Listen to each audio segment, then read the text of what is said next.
casos que precisa retirar a auréola, subir a auréola. Sim, que foi o meu também, né?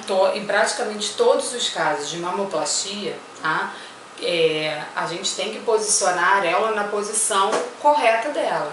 Quando a mama cai, ela cai como um todo e a areola cai junto, né? O que a gente faz é devolver a posição original da areola, tá? Por isso a incisão. Por você mexer na auréola, é por isso que tem que fazer a incisão em T da... Isso, Fernanda. Na verdade, a incisão, né, a cicatriz da mamoplastia redutora, ela pode ser de duas maneiras. Eu vou colocar foto na tela para vocês se situarem um pouco da... Exatamente. do que a gente está falando. Inicialmente, a gente faz uma incisão ao redor da areola, uma incisão na vertical, em pé, na mama, e uma incisão na horizontal, que é onde a mama dobra, tá?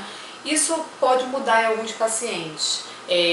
Às vezes não tem necessidade de fazer no sulco da mama, que é onde ela dobra. Às vezes só fica ao redor da areola e na vertical, tá? Isso na mamoplastia redutora, tá? Com ou sem prótese, é dessa maneira. Já na mamoplastia de aumento simples, que é aquela paciente que não tem mama nenhuma e que quer colocar um silicone, as cicatrizes são menores. Por quê? Porque a gente não precisa tirar a pele. Para precisar tirar pele, isso implica em fazer cicatrizes. Quem só quer botar prótese porque quer aumentar a mama, as opções são uma meia luazinha embaixo da areola, pode ser pelo sulco da mama, você também pode botar a foto depois, uma cicatriz bem pequena, ou por via axilar, que tem muitas restrições, que é pouco utilizada, mas que existe também. Então isso tudo é explicado durante a consulta, é explicado na qualidade da cicatriz, de você fazer um bom pós-operatório. Essas cicatrizes podem inicialmente parecer grandes, assustar, você ficar com uma cicatriz em T invertida na mama, mas depois você cuidando bem dela, não pegando sol, ela vai clareando. Vai ficando fininha e branquinha. Fica fininha e imperceptível, só que para isso você tem que ter paciência. Isso não é de uma hora para outra. Tomar sol jamais o sol é muito importante para a qualidade da cicatriz. Qual é a idade? Tem uma idade específica que você já pode pensar em fazer a cirurgia? Alguma idade que não pode? Assim, não existe uma idade específica, Fernanda. Na verdade, é quando o corpo ele completa o seu desenvolvimento, tá? Difere muito de uma pessoa para outra, tá? De menina para menino. Isso é muito relativo, tá? Geralmente, em torno de 14 a 16 anos, a paciente já pode fazer cirurgia plástica, tá? É lógico que ainda com supervisão e com autorização dos seus pais, tá? Mas normalmente a partir dos 14 anos a 16 a paciente já pode fazer a cirurgia. Porque antes de eu me consultar com você, eu queria tirar tudo, colocar silicone para ficar do tamanho e... Por mais que agora não queira filhos, foi o que você falou, de repente no futuro a gente não sabe, então a gente tem que pensar muito nas consequências também, né? Sem dúvida nenhuma, sem dúvida nenhuma. O seu planejamento e a sua cabeça hoje vai ser muito diferente daqui a 5 anos, daqui a 10 anos. Vocês têm que idade? Tem 16, 18, 20 anos. Então a vida ainda está numa fase de formação, então não é preciso ter pressa para nada, tá? Uma menina nova, 10, 12 anos, espera que seu organismo ainda vai mudar, a sua mama ainda vai desenvolver, tá? E tem tempo para tudo, é só esperar que a hora certa chega. Sim. E aí a gente vai para os cuidados do pós-operatório, e aí eu também vou aproveitar e falar um pouco da minha experiência. Eu não senti muita dor após a cirurgia, eu sentia só um peso muito grande quando eu levantava na mama. A minha cicatriz chegou a abrir um pouco o ponto, né? Teve uma abertura, mas foi porque também eu não parei quieta. E aí nessas horas que eu queria aproveitar para perguntar isso. O tempo de repouso, assim, qual é a parte que é importante, o que você pode ou não deve fazer? Isso. Você tocou numa parte extremamente importante que é o pós-operatório. Quem quer operar a mama não tem jeito, tem que estar disposta ao pós-operatório, tá? Dor, depende muito de cada paciente. Tem paciente que não sente dor nenhuma, tem uma paciente que já tem essa queixa de pressão, uma queixa de ardência, tá? Mas são sempre dores que a gente consegue controlar com medicação, com repouso. Então, assim, começando o pós-operatório, você tem que ter disponibilidade de ter repouso. O repouso é muito importante porque você imagina, principalmente numa mamoplastia redutora, que você tem cicatriz ao redor da areola, na vertical da mama e na horizontal, qualquer movimento que você faça com o braço, seja ele para cima ou para os lados, você está forçando alguma cicatriz, tá? Então, o que é importante? Os 15 primeiros dias são extremamente importantes para você ficar em repouso. A orientação que eu sempre dou, primeira semana, o braço, o cotovelo fica colado no corpo, você faz movimentos com o cotovelo colado no corpo. A primeira semana é a semana que você está acostumando, é a semana do edema maior, você está acostumando com aquele sutiã, com aquela situação toda. O problema é a segunda semana, que você já acha que tá melhor, a dor passa, não tem mais dor, então você começa a relaxar e não pode relaxar, porque a cicatrização lá dentro ainda está acontecendo a todo vapor. Então na segunda semana eu libero os cotovelos do corpo e você pode fazer tudo ao alcance do seu braço. É lógico que você não vai pegar uma caneta, uma coisa e fazer um movimento brusco. Então, os primeiros 15 dias. Mas esses primeiros 15 dias também são perigosos por causa do ponto, né? Que tem chance de abrir. Principalmente por causa do ponto, tá? Quem colocou a prótese é perigoso pelo deslocamento dessa prótese.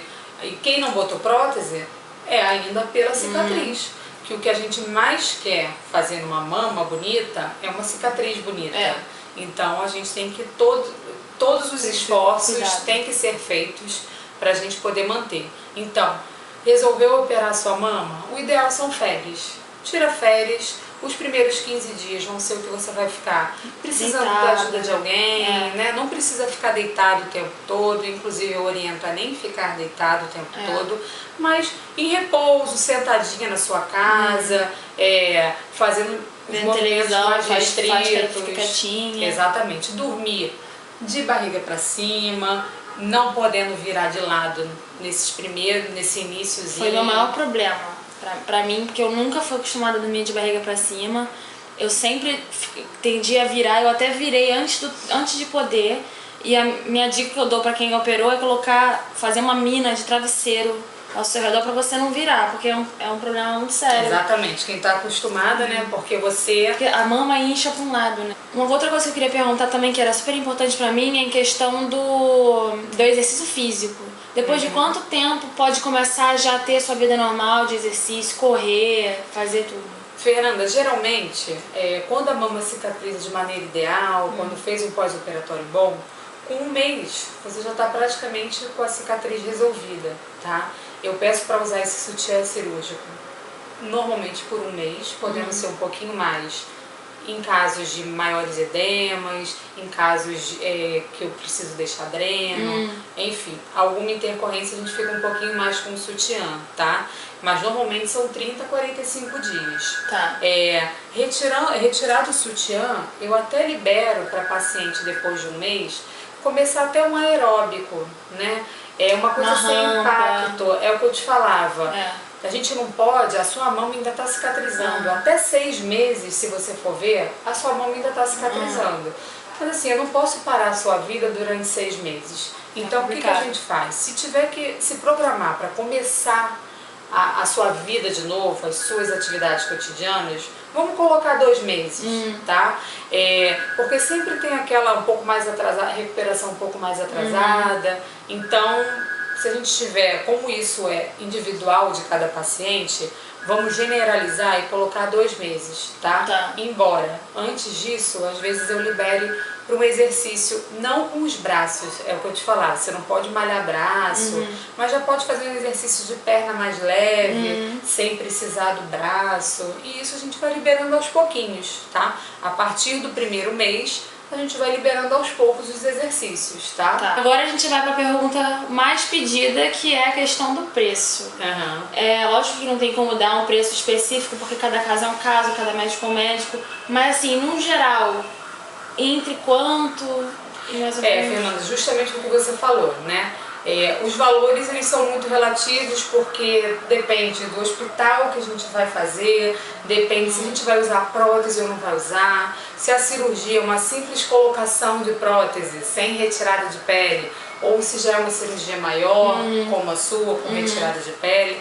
Então assim, isso tudo varia muito. Então talvez a gente possa colocar numa média de 7 a 15 mil reais, tá?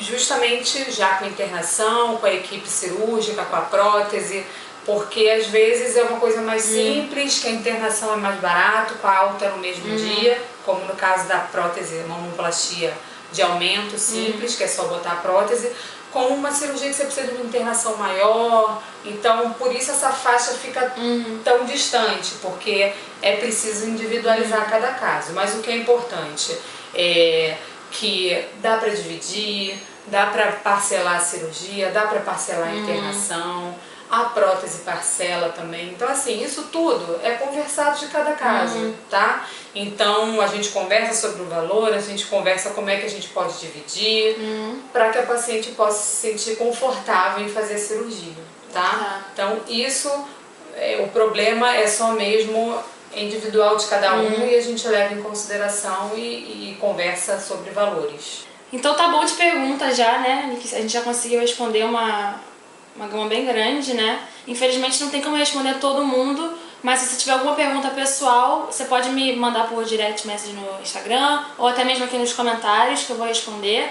Anique, muito obrigada por você ter me ajudado aqui a responder as perguntas. Eu vou deixar todas as informações da doutora Alique aqui embaixo pra vocês, todos os sites que você indicou, orientou e tudo.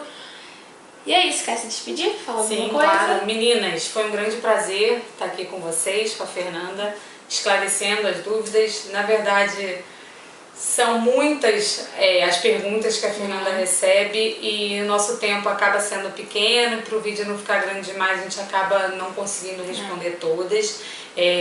Eu vou deixar o meu e-mail, o meu contato, para qualquer dúvida que vocês quiserem de mais esclarecimentos. E não se esqueçam, na hora de procurarem seu cirurgião plástico, entre no site da Sociedade Brasileira de Cirurgia Plástica para ver se você pode confiar nessa pessoa. Vou deixar com a Fernanda, depois para vocês darem uma olhadinha lá. Um beijo, até a próxima. Um beijo, gente. Se inscreva aqui no meu canal e curte o vídeo pra mim, compartilhe com todo mundo. Muito obrigada e até semana que vem. Um beijo. Tchau. Beijo.